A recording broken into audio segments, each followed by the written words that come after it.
Oke lur, assalamualaikum warahmatullahi wabarakatuh. Nih pada video ini kita sepil ya cara membuat campuran pakan atau untuk pembibisan guna menambah nutrisi atau meningkatkan nutrisi pada pakan ikan, khususnya ikan lele.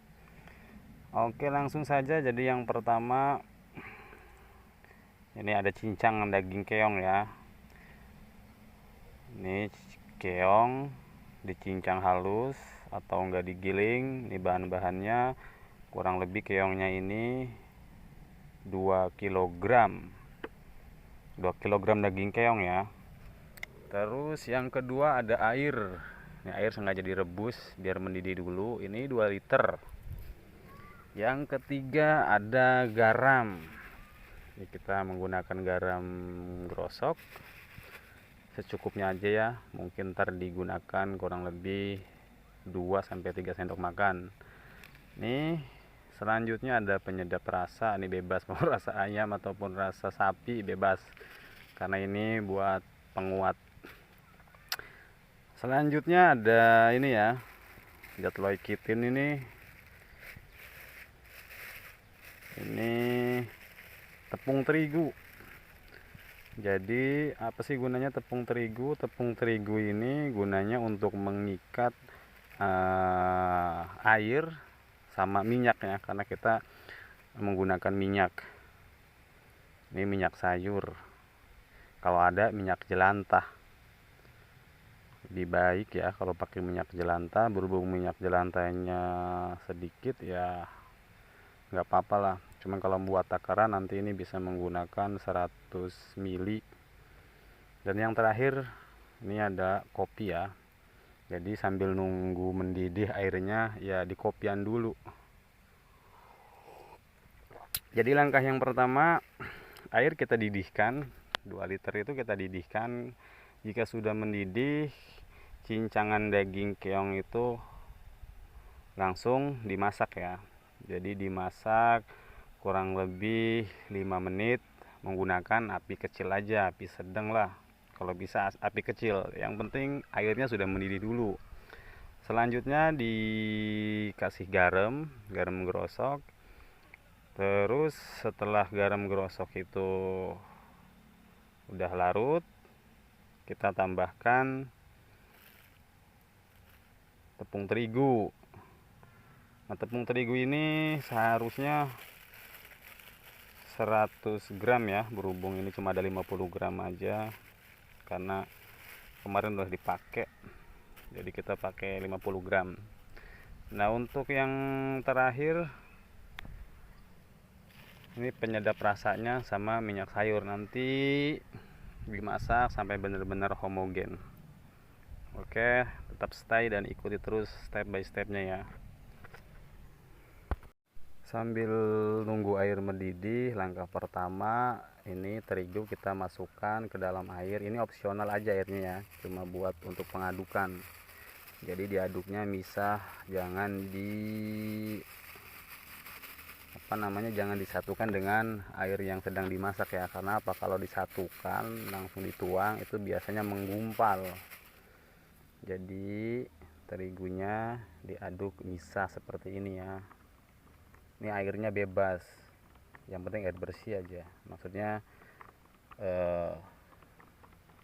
nggak ada takaran ya, karena nanti ini akan disatukan dengan yang dimasak itu, supaya tidak menggumpal. Terus diaduk sampai benar-benar homogen. Karena kalau langsung dituang, pernah membuat sebelumnya ya, pernah bikin kayak gini, akhirnya ngegumpal terus jadi busuk karena proses pengadukannya tidak maksimal. Usahakan sampai benar-benar homogen.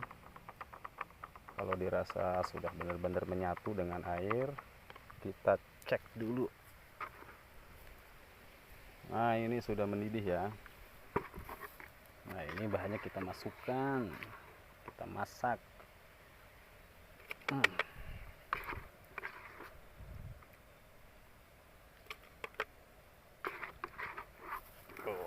nggak ada yang megangin.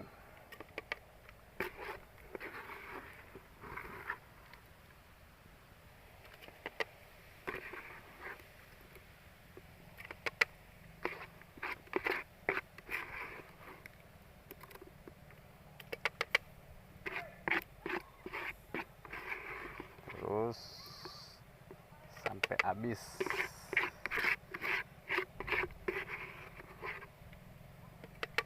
Nanti ininya dikasih air ya, sambil dibersihkan. Terus dicampur di sini, dituang.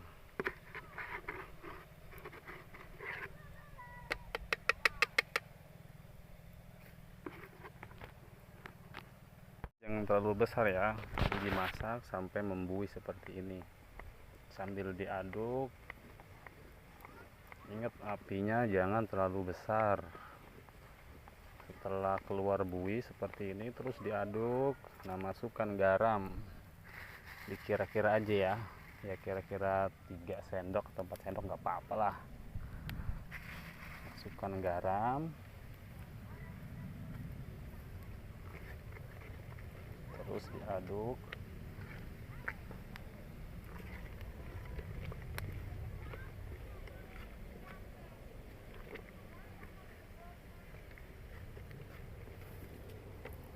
Jadi tahap selanjutnya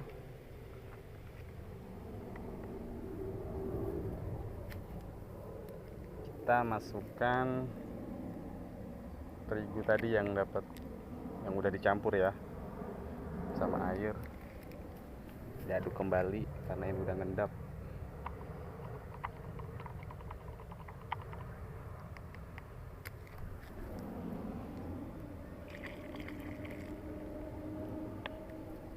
Diaduk terus.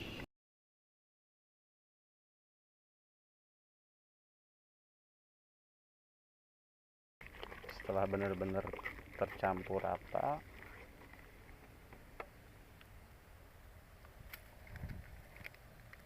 jangan lupa masukkan penyedapnya ya.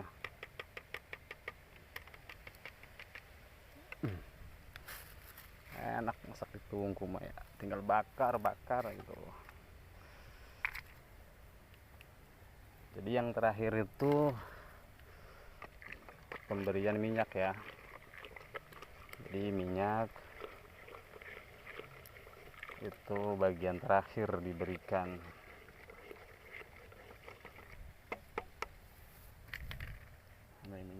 Ini minyaknya kurang banyak ini.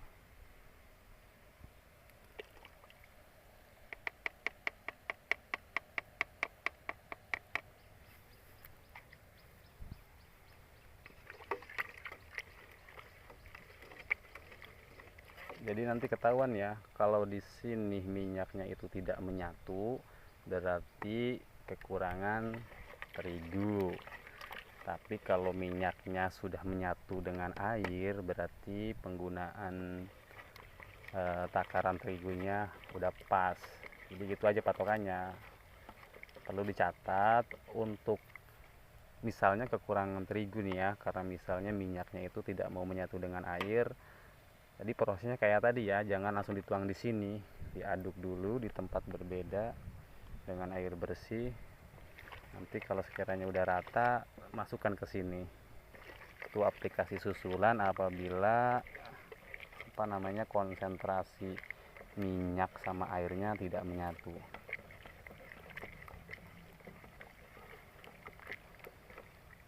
Dan yang gak kalah penting nanti ketika nanti ini udah benar-benar mateng, terus didinginkan. Setelah dingin langsung cepet-cepet dimasukkan ke dalam jerigen ya, jangan sampai nunggu besok atau ntar kalau udah dingin. Sekiranya jerigen itu tidak meleleh, udah masukin aja, tapi sampai benar-benar dingin.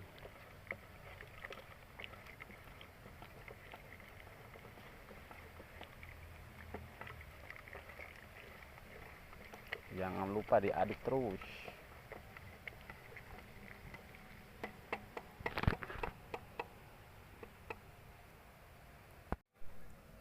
Baiklah, akan saya coba jelaskan ya, karena kemarin ada yang ngecat eh, gimana sih caranya, katanya supaya minim modal ataupun hemat biaya dalam pembuatan bibis selain menggunakan probiotik. Makanya kita menggunakan bahan dasar yang 0 rupiah ya, pakai keong. Ini yang 0 rupiah ya, karena gratis, tinggal cari sendiri di alam. Sebenarnya ini opsional aja. Kalau yang bagus itu ikan punggung biru ya. Nah, terus kemarin juga ada yang ngebantah bahwa ikan punggung biru itu kan jenis ikan yang mahal harganya ya. Ya, jenis ikan punggung biru itu kan banyak, ada dari yang murah sampai yang mahal ya. Kalau pakainya ikan tuna ya otomatis ya mahal lah. Ikan punggung biru itu contohnya kayak ikan tanjan, ikan tenggiri, ikan tongkol, ikan apa namanya, meisang, terus ikan apa ya kalau di sini manggilnya ikan dongdot, ikan tanjan, apalagi ya pokoknya jenis-jenis ikan yang punggung biru lah. Kenapa sih kita harus menggunakan ikan jenis punggung biru? Karena ada satu riset ya, ada satu jurnal atau makalah bahwa jenis ikan air laut yang identik dengan punggung biru itu memiliki kadar protein tinggi di antara jenis ikan-ikan yang lain. Akan tetapi ini opsional aja ya. Ini juga bisa kok diganti dengan tepung ikan. Yang lebih bagus itu susu sih. Jadi susu afkir itu. Susu bubuk ya, susu bubuk yang afkir itu bagus itu. Nah, ini bahan bakunya. Terus ini kenapa kita menggunakan air 2 liter, karena nanti diaplikasikannya dengan dosis 1:1 ya. Artinya satu konsentrasi ramuan, satu air bersih. Berbeda dengan router yang kemarin kita aplikasikan ya, karena itu emang dibikinnya spesial. Nah, terus kenapa menggunakan garam? Garam ini fungsinya untuk menetralkan bakteri jamur ya, juga menambah mineral. Nah, kalau penyedap rasa ini sebagai penguat atau esen lah. Sebenarnya ada yang paling bagus ya, kayak misalnya penggunaan minyak cumi. Nah, kalau nanti misalnya ramuan ini menggunakan minyak cumi, hasil bibisan pakan itu nanti baunya percis kayak produk Primafeed, kayak PF 500, PF 800, PF 1000, tajam banget itu. Kalau kita menggunakan minyak cumi, hanya saja untuk 1 liter minyak cumi itu ya harganya lumayan, kisaran 150 ke atas lah.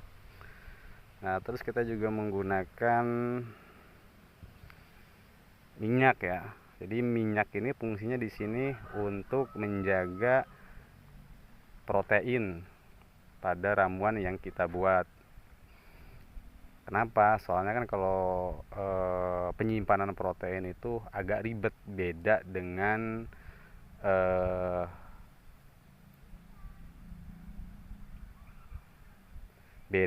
mineral-mineral yang lain ya.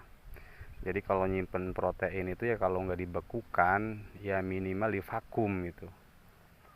Jadi kita pakai metode pemvakuman. Jadi nggak ada istilah fermentasian.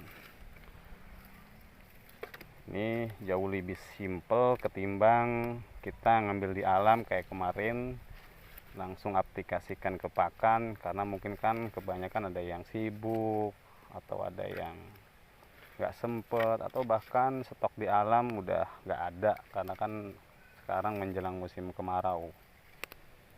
Jadi kita buatkan videonya supaya untuk memperhemat bahan-bahan namun efisien untuk pengaplikasian.